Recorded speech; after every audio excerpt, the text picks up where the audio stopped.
All right, so welcome to Module 1. I'm so excited to have you in this program. This is Gary Zaman, and I want to let you know that this program that you've made an investment in is going to be a game changer for you because the strategies I'm going to show you how to follow step by step and the process I'm going to show you will allow you to go out there and quickly test your idea for a product and quickly start making sales of it even before you finish this training and even before you finish this product.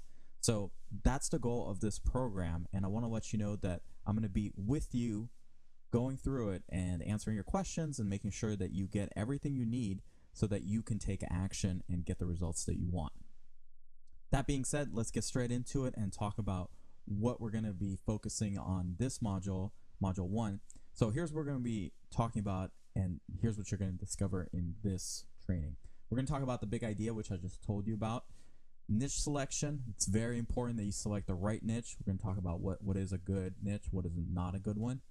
Surveying, how to figure out what your target audience wants and what they want to buy.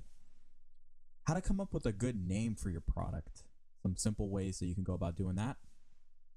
Awesome domain names, how you can get one quickly, fast, easily, and get on your way. A lot of people waste a lot of time trying to get a good one. Creating your community, very important, and the action steps that you're going to take as a result of watching this training and the videos down below. Here's what you're going to do. Those are going to be the action steps that you're going to take. All right, so let's talk about the big idea behind everything that we're going to be doing. One of the major big ideas here is that we want to sell people what they want to buy, which means we don't want to sell them what they should want. We don't want to sell them what they need. We just want to sell them what they want to buy. And then I'll show you some ways that you could sneak in the things that they really need so that your customers can be successful with your product or your program. The next thing we want to do is we want to find two things very quickly. We want to find our unsuccessful idea very quickly, and then we want to find our successful idea quickly. What a lot of people do is they go out there and try to work on their idea, which they haven't proved to be either successful or unsuccessful, and they waste a lot of time and energy and resources, money, only to find out later on that that program nobody wants to buy.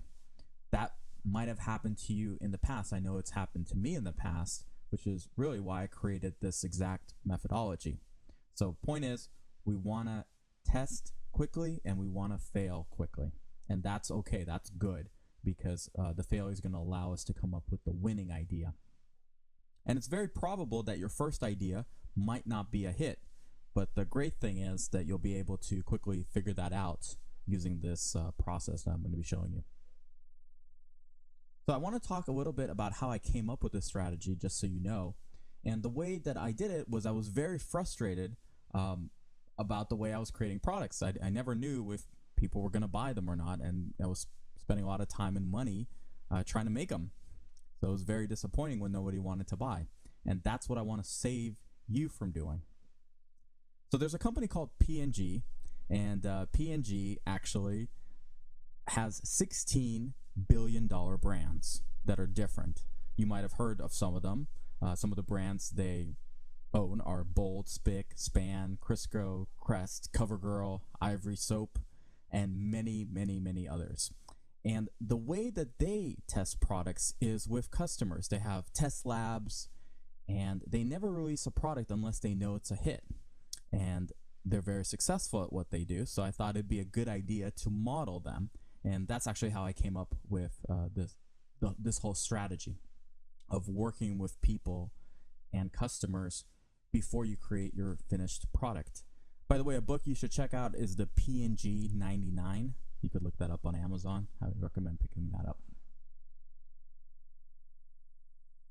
So the main thing that we want to think about here is that we want to have paid members before you finish this program, and you want to have paid members before you finish creating your program. So that's the promise of this program. So let's talk a little bit about niche selection. So niche is a common word that a lot of marketers use, And I want to dive deeper here a little bit and talk a little bit about what is a niche and what is not a niche. So there's markets, there's categories, and there's niches. So a category would be yoga. A market would be yoga for women. And a niche might be yoga for pregnant women. A much better niche would be connect with your unborn child through the mind, body, and breath power of yoga. So that's clearly for women who are pregnant, but it's focused in with the angle on connecting with the child and mind, body, and breath, right? So that's the angle there. So the reason why you want a niche is that it's easier to sell. It's easier to position. It's easier to target for advertising if you're buying Facebook ads or any other type of advertising. And there's a direct problem, need, solution fit, right? So as an example, the other day I bought a shower speaker, a Bluetooth shower speaker. Now, if somebody just showed me a regular speaker, well, I wasn't interested in that. And then there's a category of just speakers, right? There's a market of speakers. There's little tiny personal speakers, and I wasn't really interested in that because I was specifically focused on getting a Bluetooth shower speaker that I can control my iPhone, or I can play through my iPhone. So if somebody was buying advertising to market that particular speaker, it wouldn't make sense for them to target all the other people who are looking for speakers, right? Because that would cost money. They would have to pay for all those clicks. So by focusing in on a specific target market, it makes it a lot of things easier, right? It makes it much easier to become profitable very quickly. And that's important. It does, by the way, it doesn't mean that you have to stick with this one category or sub niche throughout your career. All it means is that for the time being, for this particular product, you'll focus in on that target market, right? So it's just very important. One market at one time. So for example, let's say you had a friend and that friend had some kind of brain problem, right? Well, you wouldn't go to a general doctor. You wouldn't go to your local clinic and maybe pay $115 just to see a general doctor. You'd want to see a surgeon, right? A professional surgeon. But even then, you would want something who has very specific knowledge. So not just a general surgeon, you'd want a brain surgeon, right? And if it was a very specific type of brain problem, you'd want a very specific type of brain surgeon. And you'd pay a lot more for that than you would for a general doctor or just a general surgeon. So there's a test that you could use, and this is a 3-question. So here's the niche test, and it's 3 questions. The first question is your prospect motivated strongly by emotion, right? We don't want to create something where there's a lot of logic built into it, right? Because the way that people make their buying decisions is with emotion, and then they justify it with logic. And I'll be explaining more about how to go about selling this in the future modules. But for now, you just want to know that there's a strong emotion that someone wants. They want to find the love of their life. They want to get their health together. They want to make more money, right? Those are the main 3 areas that you want to look for, which is health, wealth, and relationships. The next question is your prospect proactively seeking solutions right now? Are they out there? Are they looking to solve this problem? Because if they're not, it's not a big enough problem for them, right? So you want to solve big problems for people, and you want to solve problems that they're already looking to solve. The third question is, does your prospect have few or no perceived options for their specific problem, right? So these are the 3 questions that you want to keep in mind as you're focusing in and coming up with ideas for the niche that you'd like to target. Now, the great thing is that using the strategy that I'm going to show you, you'll be able to survey people, you'll be able to figure out exactly what they want, because they're just going to come out and tell you, especially if you ask the right questions, which I'll show you how to do as well. So let's talk about niche research tools. Facebook ads is great. You want to take a look at what kind of ads people are running on Facebook. Magazines are amazing, and I'll show you a little trick in the videos down below on how you could swipe some of the best headlines from the best magazines out there. Amazon bestseller list is great as well, and in the videos below I'll show you that one as well. And also you want to find forums and look for high viewed topics and high commented threads. Those are also great opportunities for trying to figure out what is a problem that you could solve for your target market. All right, so let's talk about naming your brand. Now, first, some mistakes about naming. First of all, you don't want to complicate this process, right? You want to keep it easy and not overthink it, because you could always change the name later, right? So just be open to that. The first thing you want to do is you want to come up with a list of 30 names. 30 to 50 is good. One of the things you want to do is see if that domain name is available in .com. It's very important. Not .net, not .org. You want the .com. You want it to rhyme is always good. So for instance, in the product, one of the products I came out with was called Reputation Rebel. So you could see that that R rhymes. It's Reputation, Rebel, 2 R's. Anything that has 2 R's, 2 D's rhymes.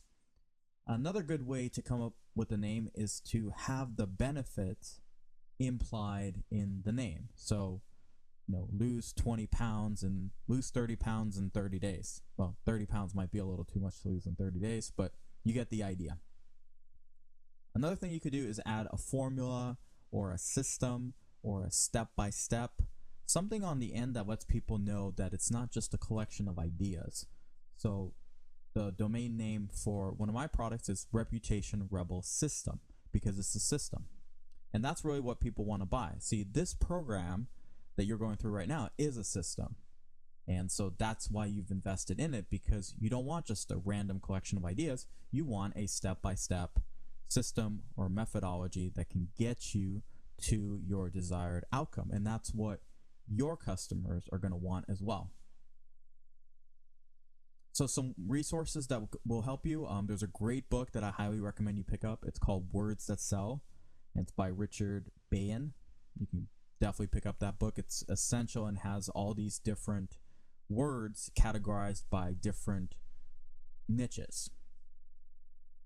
A couple of tools that will help you in coming up with your name. One of them is Wordoid. Next one is Band Name Maker. So those two will get you started in generating your list of 30. And you want to have at least 30 names before you select one. You just don't want to just pick your first one and go with that, right? You want to sleep on it, ask your potential prospects what they think about it. And the great thing is that with the strategy I'm going to show you here in a little bit, you'll have people that you can go out to and ask them, hey, what do you think about this name? Hey, what do you think about this brand? And they'll tell you. So some basic rules for domain names. Like I said, you want a .com. You don't want a .biz or a .org or .co, .net. None of those. .com is the gold standard. That's what you really want. Keep it short and sweet. Some resources for that is I register all my domain names on Namecheap. Personally, I don't like GoDaddy because they have so many upsells and they just confuse the heck out of me, and I've had very bad support with them, so I don't recommend them. But for domain name registration, I love Namecheap. All right, so now we get to the part of this module, which is the most exciting part, the most important part, and everything we've said so far is kind of a precursor to this main thing, which is the founding member strategy, or more specifically, how to create an irresistible offer such that everyone who hears it in your target market wants to take you up on that offer. So here's how you do it. The founding member strategy works like this. We go out to the market and we say, hey, we're creating a absolutely 100% free program, and we're looking for founding members to be a part of that program. And all we want is for our target market to answer a few questions about some of their problems, some of their challenges, so that we can better understand where they're at, where they want to go, and create a program that will help fill in that gap for them, right? Very simple. The reason we want to do it this way is because if you think about how most people go out and try to create products, what they do is they want their customer to take all the risk. So they want their customer to take a chance on them. The way that works is that they say, hey, I got this product, you got some money. Why don't you give me a little bit of your money and I'll give you my product? Now, the customer doesn't know if your product is any good or not, so they have to take a risk. People hate taking risks, so usually they'll say no, unless their need is big enough. But it's not an irresistible offer. In other words, there's something for them to resist, and that's what we don't want. We want for them to not resist anything and for their nothing to resist to. So that's why we create the program for free. Now, at this point, you're probably wondering, well, Gary, if I give away the program for free, how am I going to make any money with it? And I'll show you exactly how you're going to do that. But to keep it short for now, you'll be able to make money with it because you'll be able to expand the program out and maybe create additional program or additional modules to the program. But there's always going to be needs that people have that haven't been solved. So there's always going to be that opportunity. Plus, if you want to do coaching or consulting, there's going to be an opportunity there as well. So just trust me on this, is that there's going to be plenty of opportunity to sell your stuff. But you have to make it easy for people to get started with you in the first place. So some of the reasons why we want to do the founding member strategy is that there's no catch, right? So people won't think you're spamming. So if you go out and let's say you go to a Facebook group in your target market, which I'll be showing you how to do, and you say, hey, I'm selling this product for this much, come over here and buy it, you'll probably be quickly kicked out of that group and your posts will be flagged and it'll be taken down, right? Because people don't like self-promotion. But by using this way, people will embrace it. And you could even approach the administrators or the leaders of the forums or groups that you're going to talk to and say, hey, I'm creating this thing. I was wondering if your people would like it. It's absolutely for free, right? So they'll be happy to promote you because they want to add value to their groups. They want to be seen as the leaders. And by them adding value, you're actually giving them a way to add value without them actually doing anything. So you'll find that a lot of people want to take you up on this offer, right? Especially when you tell them what's going to be the value of your program. You say the value of your program is $497 and you're looking for, 10 or 20 or 30 people to be founding members in it. Well, there you go, right? The next thing is that you get to skip the hard learning curve, right? So you get to avoid the very costly learning curve and trying to figure out what your target market wants. The other thing is that you get to reduce your refunds for your program later. And the reason why is because your founding members will tell you what those things are. See, in every product, there's always some gaps. And this way, you get to fill all those in, and people will be much more happy to go through your program, much more content, and much more likely to get the results they want, and that will reduce the refunds later. And because you'll have members in your community that will start to know you, start to like you, start to trust you, and get great value from you for free, you're going to get offers for help. They're going to come to you for help. And that's a great opportunity for you to do coaching or to offer consulting or to offer a done-for-you service if you want. And all those things are going to be available for you. So these doors are going to start opening up for you. The next thing is that once your product is awesome and people are getting results, you'll start to see testimonials pour in. I've had this with my product where people, they went through the process and they've gotten checks and they started posting up their checks, or they started saying, hey, I use the direct response letters, which is a part of my product, but I sent out the letters and people started calling me and I made a sale.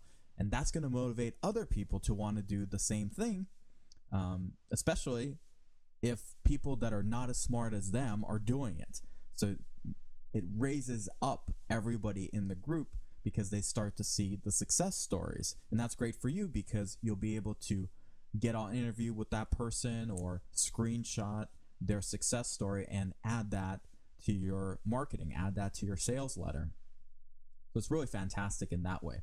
One caveat I want to let you know is that if you do that, make sure to get permission for the testimonial first. So before you screenshot anything, or after you screenshot, but before you post it publicly, make sure that you reach out to the person and say, hey, that was awesome.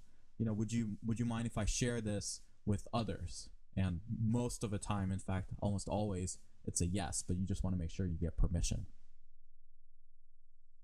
So the next thing is that this community that you've set up now, it's going to be social proof for you. So when you go out and you try to sell your program and someone buys it, you're not going to run into an empty restaurant syndrome where it's like, okay, I bought this, but nobody else bought this. So that's always weird for people.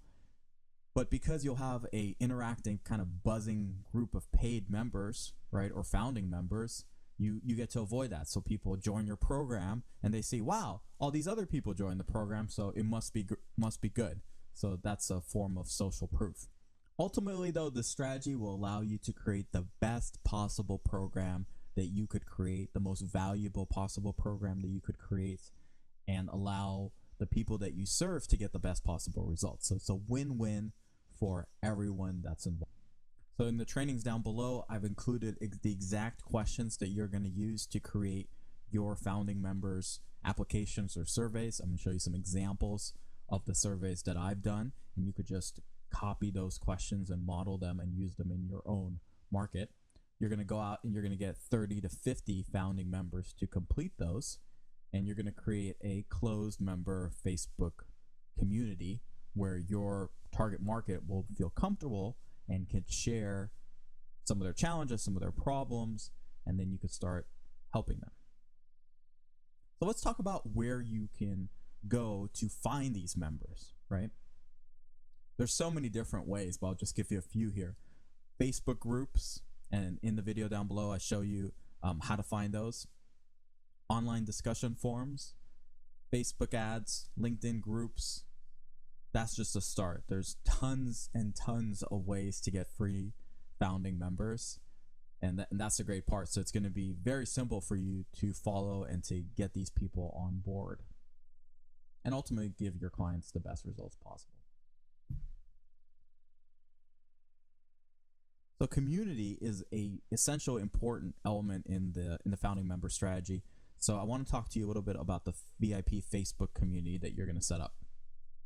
So the community is very important for success, and it allows people to connect with you and other members. You're going to be able to find gaps in your program like I talked about before, and people are going to share their stories.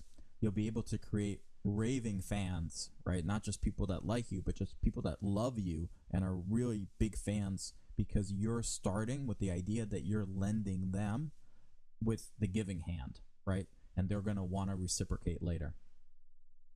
It's going to allow you to serve more deeper, right? Connect with people daily. The thing that you want to do is you want to be active and available, right? So daily you want to go in there and answer questions, post questions, and just generally be helpful. Give value first. And you want to make sure it's closed because you want a kind of a safe place for them to discuss their problems, their pains, their challenges, the things that they really want to overcome and fix so that they can get to their end destination where they want to go. So here are your action steps for this module. You're going to narrow in on a single target market niche that you're going to test out. You're going to create a name for your product or your brand. You're going to create your survey for your founding members group. And the goal is that you're going to generate your first 20 founding members and have those surveys completed. You're going to create your Facebook community and make it a closed group. And once you've got your first 5 survey responses for your founding members, go ahead and go into our Facebook group for this course and post it up and say, hey, I just got 5 completed applications. And that'll be awesome to share with others and see how everyone's doing. So make sure that once you get your first 5 founding members, go into our Facebook community and post up and say, hey, I got my first 5, I'm excited, or however you're feeling. And make sure you create a closed Facebook group for your community as well. So proceed to the video trainings down below where I show you exactly step by step on the details of some of the things I've covered in this module. And make sure you complete your action items. And I look forward to talking with you in Module 2. Talk soon.